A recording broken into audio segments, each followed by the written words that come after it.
O Senhor Jesus Cristo contou parábolas para ilustrar verdades eternas.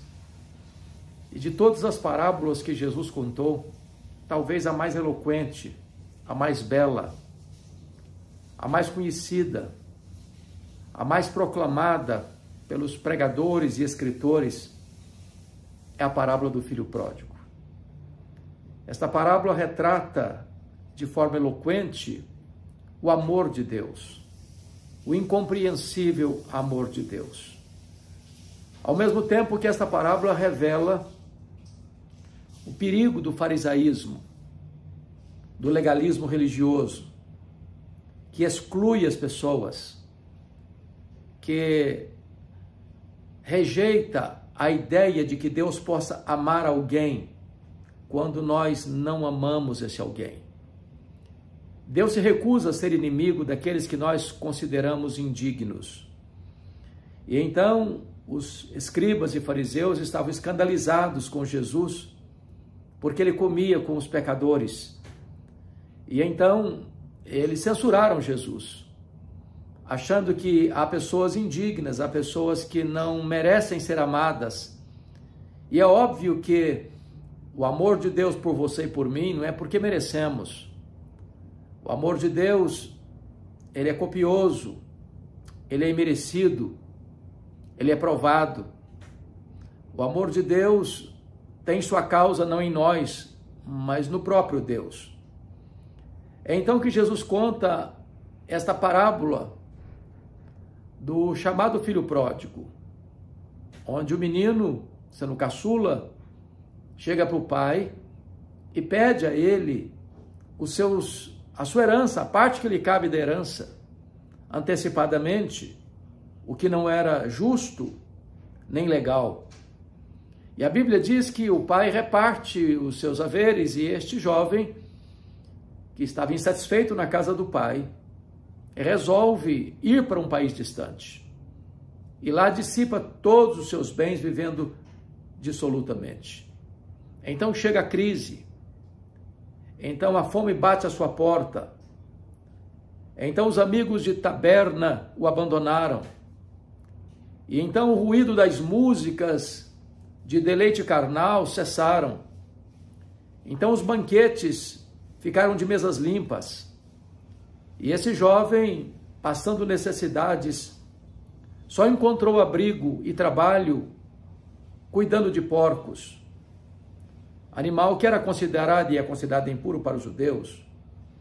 Ali no chiqueiro, na lama, na pocilga, desejava fartar-se das próprias alfarrobas que os porcos comiam. Mas nem isso lhe era concedido. Foi quando ele caiu em si e pensou: quantos trabalhadores na casa de meu pai têm pão com fartura, e eu aqui morro de fome. Levantar-me-ei, irei ter com meu pai, e lhe direi: pai, pequei contra os céus e diante de ti. Já não sou digno de ser chamado teu filho, trata-me como um dos teus trabalhadores. E diz o texto que vinha ele ainda longe, quando o seu pai o avistou, correndo ao seu encontro, o abraçou e beijou. E o filho então começa o seu discurso, dizendo: pai, eu não sou digno de ser chamado teu filho. Pequei contra o céu e diante de ti. E o filho não conseguiu encerrar o seu discurso de confissão, quando o pai deu ordens expressas: ide buscai a melhor roupa, sandália para os pés, anel para os dedos, e matai o bezerro cevado, e alegremo-nos e regozijemo-nos, porque este meu filho estava perdido e foi achado, estava morto e reviveu. O filho mais velho, ao chegar, escutando o barulho das músicas e a festa que estava no ar, pergunta o que está acontecendo e informaram a ele: é o teu irmão, ele voltou, o teu pai o recuperou com saúde. E ele ficou muito irado, se recusou a entrar. O pai saiu ao seu encontro e este filho mais velho, que é um retrato dos fariseus, daqueles legalistas que achavam que os outros não eram dignos, só eles o eram, disse para o pai: há quantos anos eu te sirvo? Eu nunca quebrei um mandamento teu. Nunca me desse sequer um cabrito para regozijar-me com os meus amigos. Vim deste teu filho, que desperdiçou os teus bens com meretrizes. Tu mataste para ele o bezerro cevado. O pai replica: meu filho, tudo que eu tenho é seu. Mas era necessário nos alegrarmos, porque o teu irmão estava perdido e foi achado, estava morto e reviveu. Jesus conta essa parábola para mostrar que aqueles que eram considerados indignos, os pecadores, os publicanos, retratado pelo filho pródigo, se chafurdaram de fato na lama, caíram vergonhosamente, praticaram coisas horríveis, mas se arrependeram e ao voltarem para Deus encontraram braços abertos, perdão, salvação, restauração. Mas aqueles que se achavam dignos, retratados no filho mais velho, não se alegram com a salvação dos outros. Ficam intrigados e revoltados porque Deus acolhe os inacolíveis, abraça os inabraçáveis e salva aqueles que não têm qualquer mérito. Então, este é o amor de Deus, que ama a todos, os pecadores, a você e a mim. Não temos mérito, não temos qualquer crédito, não temos qualquer obra meritória. A Bíblia diz que Deus nos amou sendo nós fracos, ímpios, pecadores e inimigos. Estávamos mortos nos nossos delitos e pecados e Ele nos deu vida. Éramos escravos do diabo, da carne, do mundo, e Ele nos ressuscitou, dando-nos vida eterna. E aqui está então este eloquente amor de Deus, amor eterno, amor imerecido, amor abundante, amor provado. E agora eu quero remeter você então à história do pródigo, porque nós somos esse pródigo. Nós estávamos perdidos e fomos achados. Nós estávamos mortos e recebemos vida. E a vida desse pródigo pode ser resumida em 4 fases bem distintas. A primeira delas é quando ele estava na casa do pai. Ele tinha tudo. Ele tinha pão com fartura. Ele tinha o pai, ele tinha o irmão. Ele tinha muitas pessoas que trabalhavam na casa do pai, os seus servidores, que tinham pão com fartura. Mas num dado momento da vida, a insatisfação entrou no seu coração. Num dado momento, ele imaginou que ele merecia mais, que tudo que ele tinha não dava significado e sabor à sua vida. Então ele resolve romper com tudo aquilo. Ele era feliz e não sabia. Ele tinha tudo e achava que não tinha nada. Ele não se deleitava no pai, ele não tinha prazer nas coisas do pai. E esse é um grande risco na vida do ser humano. É a ingratidão, é a insatisfação, é olhar para as bênçãos de Deus e não valorizá-las. É ter vida, é ter saúde, é ter família, é ter um teto, é ter uma cama, é ter uma mesa, é ter o pão de cada dia, é ter o cuidado divino, a providência de Deus, as bênçãos e as benesses do Eterno, que tudo faz para o nosso pleno aprazimento nele. Mas mesmo assim jogamos fora, ficamos insatisfeitos, ingratos, como Adão e Eva no Éden, que a despeito de terem sido criados por Deus à sua imagem, à sua semelhança, a despeito de receberem o privilégio de gerirem a criação, de serem os gestores da criação, ainda estavam insatisfeitos, picados pelo veneno da antiga serpente. Acharam que mereciam mais, queriam mais, não se satisfizeram em ser criaturas e as maiores, queriam ser iguais a Deus. Esse foi o problema do pródigo, esse é o problema nosso ainda hoje, o problema da insatisfação e da ingratidão, de mesmo tendo tudo, consideramos o tudo como nada. Então vem a segunda fase na vida desse moço. É quando ele pega a sua herança antecipada, como que não se importando mais com seu pai, achando que o pai já não tem valor para ele, ele quer o que o pai tem. E ele pega os seus haveres e vai para um país distante. E Jesus cuidadosamente não denomina que país é esse. É um lugar distante, distante do pai, distante do irmão, distante das cobranças, onde ele queria viver a vida sem freios, sem limites, onde ele queria curtir todas as taças dos prazeres do mundo, onde ele queria usufruir o que o mundo podia lhe oferecer. E ele diz o texto que vive uma vida sem limites, sem freios, sem balizas, sem absolutos, talvez em rodas de amigos, com bebedeira, com diversão, com frivolidades, vivendo uma vida dissoluta, segundo o irmão, gastando com meretrizes, e a vida dele se deteriora, enquanto está no vapor das emoções, enquanto flui dinheiro do seu bolso, enquanto a alegria frívola do pecado está presente em seus lábios, enquanto ele rasga a cara em ruidosas gargalhadas nos happy hours da vida, ele não tem preocupação. Ele acha que é feliz, mas não o é. Ele era infeliz. Nem percebia isso. É assim também no mundo. Quando você passa pelas ruas das pequenas ou grandes cidades, você vê pessoas ali ao redor de uma mesa de botequim, bebendo, ouvindo músicas, dançando, aparentemente se alegrando. Parece que elas estão celebrando a vida, mas há um vazio no coração. Há uma perturbação na alma.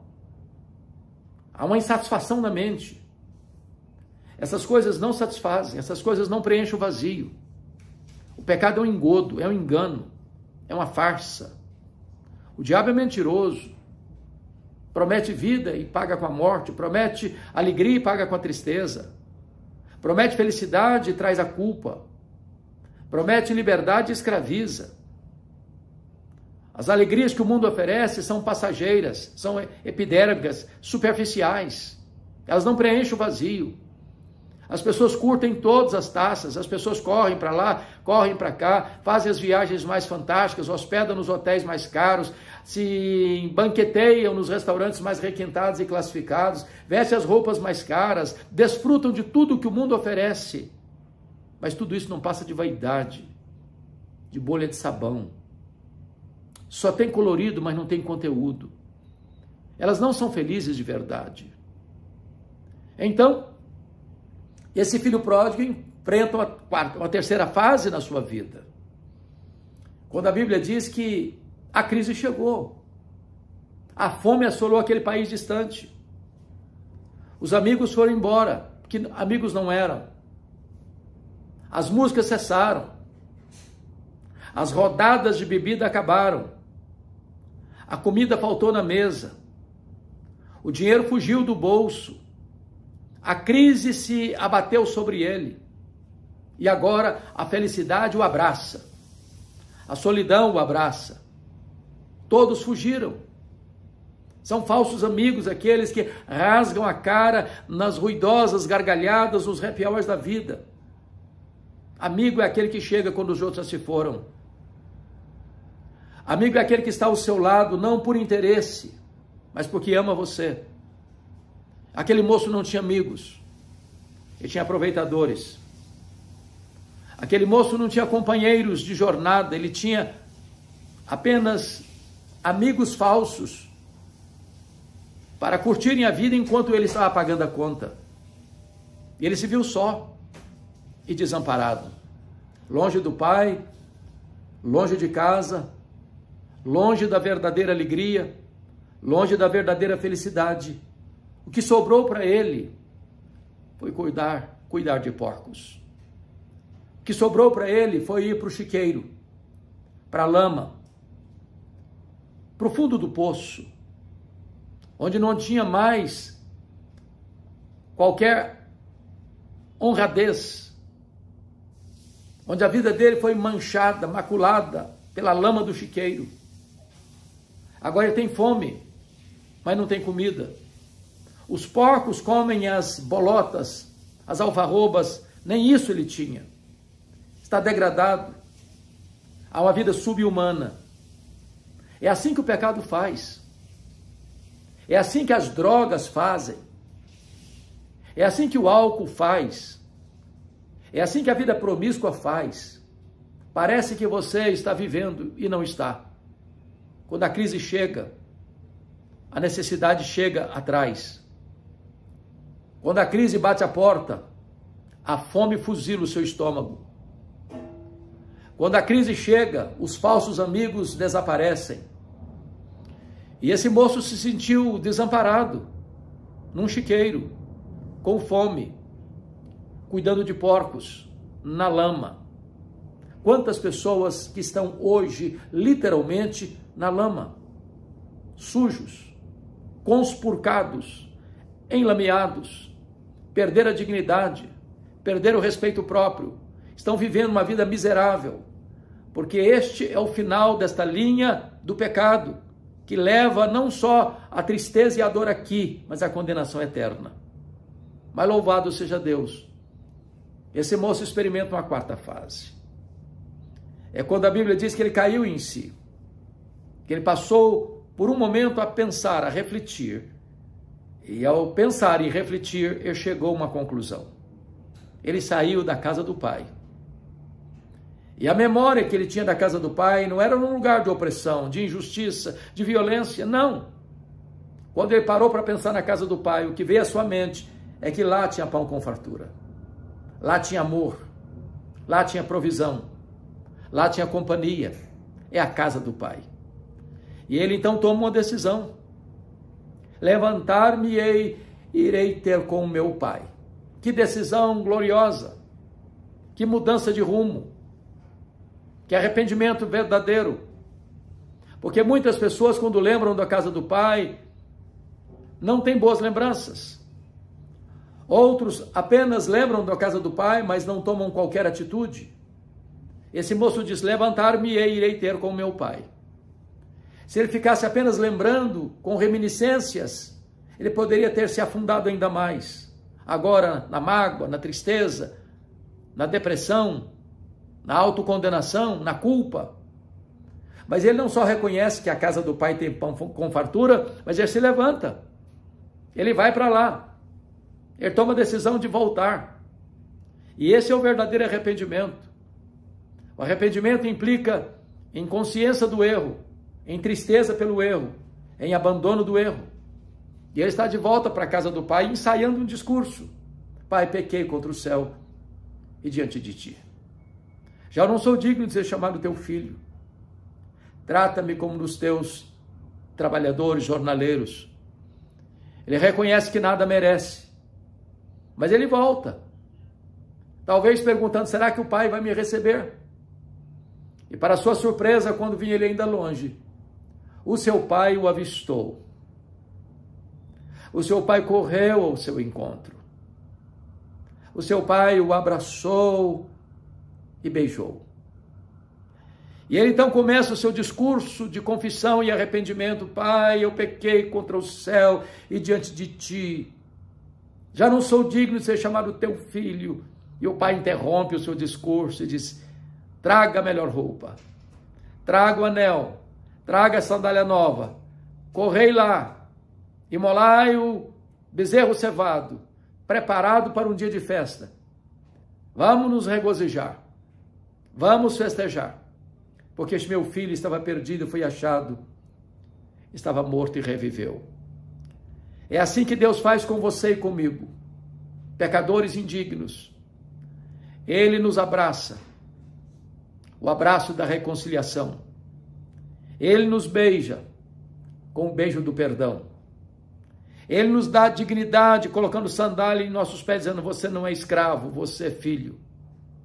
Coloca as melhores roupas, representando a justiça de Cristo que é colocada sobre nós, as vestes alvas. Ele manda matar o cevado, representando uma festa de alegria. A Bíblia diz que há regozijo e festa diante dos anjos de Deus lá no céu por um pecador que se arrepende. Naquela casa houve festa, porque o pródigo voltou.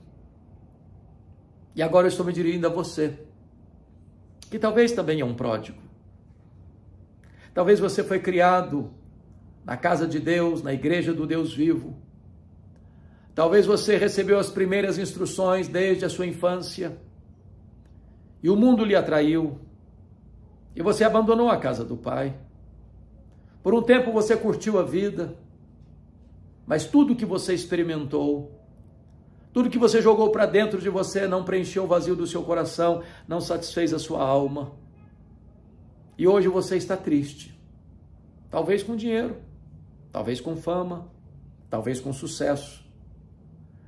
Talvez rodeado ainda de muita gente, talvez com prestígio, talvez com títulos, talvez com medalhas de honra ao mérito, talvez com troféus de conquistas humanas e terrenas, mas não tem paz na alma, não tem alegria no coração, não tem segurança de vida eterna. E eu hoje conclamo a você, volta para a casa do Pai. Na casa do Pai tem pão com fartura. Na casa do Pai tem perdão. Na casa do Pai tem reconciliação. Na casa do Pai tem abraço. Na casa do Pai tem beijo. Na casa do Pai tem festa, que nunca mais vai acabar. Que hoje seja o dia da sua volta para Deus.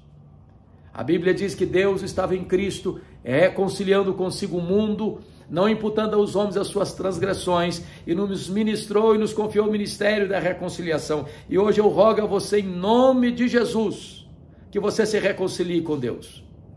Não deixe mais o tempo passar. Hoje é o dia oportuno, hoje é um dia de graça, hoje é o dia de você voltar-se para Deus e encontrar uma grande festa, a festa da reconciliação. Deus abençoe o seu coração, Deus abençoe a sua vida. Se essa mensagem falou ao seu coração, eu peço que você a compartilhe com outras pessoas. Se esta mensagem foi relevante para você, eu peço a você que se inscreva neste canal e nos ajude a levar esta mensagem a muitas e muitas outras pessoas. Deus abençoe poderosamente a sua vida.